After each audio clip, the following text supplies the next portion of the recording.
अब question number 5 हम आपके साथ डिस्कस करेंगे। और क्वेश्चन नंबर 5 क्या कहता है, अब उसको समझिए। ये कह रहा है कि sir a kite is flying at a height of 60 metre above the ground. एक बच्चा काइट उड़ा रहा है, ठीक है, काइट फ्लाई कर रहा है इस तरीके से, क्योंकि अब दिल्ली में आप लोग जानते ही हैं कि आज क्या डेट है, आज 13 अगस्त है ना।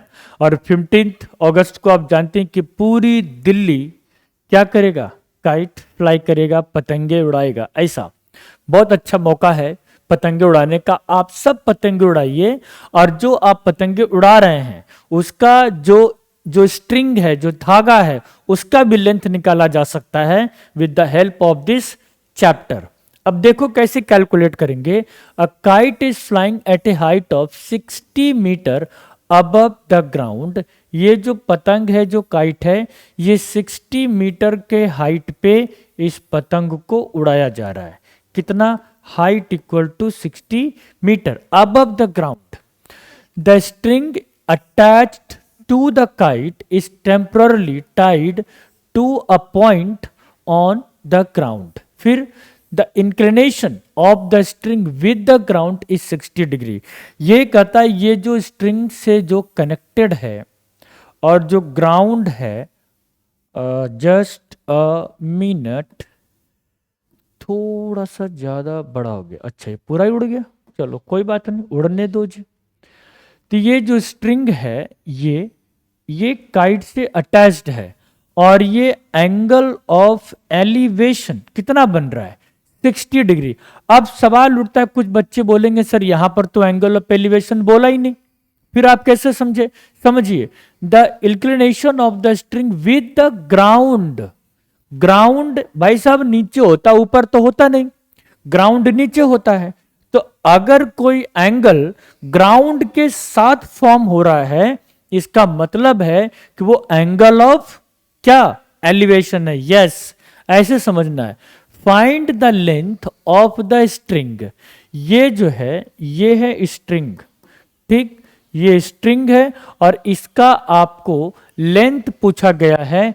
Assuming there is no slack in the string. अब बोलेंगे कुछ बच्चे कि सर ये नो स्लैक क्या है? देखिए, एक थ्रेड होता है जो बिल्कुल टाइटली आप इसको होल्ड करके रखिए, तो किसी भी तरीके का उसमें जिगजैग नहीं बन रहा, जिगजैग नहीं बन रहा। जैसे हमने कोई थ्रेड को रखा, एकदम बिल्कुल टाइट किया, तो वो थ्रेड बिल्कुल सीधी लाइन बनाएगी। लेकिन अगर थोड़ा सा ढीला किया तो उस थ्रेड में क्या आ जाएगा? जिगजैग आ जाएगा। उसी जिगजैग को यहां पे बोलते हैं स्लैक। मतलब जो ये थ्रेड, जो स्ट्रिंग जिसके हेल्प से आप पतंग को उड़ा रहे हैं, इसमें किसी भी तरीके का स्लैक नहीं है, ऐसा मान लेना है। चलो सर, मान लिया। अब यहां पे समझिए कि इसका लेंथ आपको निकालना है, तो कैसे निकलेगा? हम तो इसका A, this is B and this is C. अब देखो, आपको कैलकुलेट करना है क्या? स्लैक, यानी कि ये स्ट्रिंग कैलकुलेट करना है। और ये P आपको मालूम है। मैंने क्या बोला? जो मालूम है और जो मालूम नहीं है, दोनों के बीच का रिलेशन को रिलेट करिए। P मालूम है, H नहीं मालूम है, P बाई H। इसका मतलब क्या? In triangle A B C, तो क्या करेंगे? सिन 60 डिग्री P बाई एच, तो ए बी बाई ए सी, क्या जी? ए बी बाई ए सी। और सिन 60 साइन 60 होता है √3/2। P बाई एच है ना, साइन 60। अब ए बी का लेंथ 60 मुझे मालूम, लेकिन ए सी का लेंथ हमें नहीं मालूम, क्योंकि वही तो कैलकुलेट करना है। तो A C into √3 is equal to 60 into 2, A C is equal to 120/√3। क्या करना है? इसको रेशनलाइज करना पड़ेगा। √3, 120√3 डिवाइडेड बाई 3, 3 4 जा 12। तो इसका मतलब ए C is equal to 40√3 metre. ये आ गया।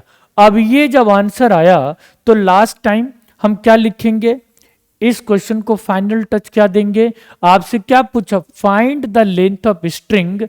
एसी जो आया है ये स्ट्रिंग का लेंथ आया है, तो लिखेंगे so length of string that is equal to कितना, 60√3 मीटर। तो ये क्वेश्चन नंबर 5 आपका हो गया पूरा कंप्लीट। Thank you.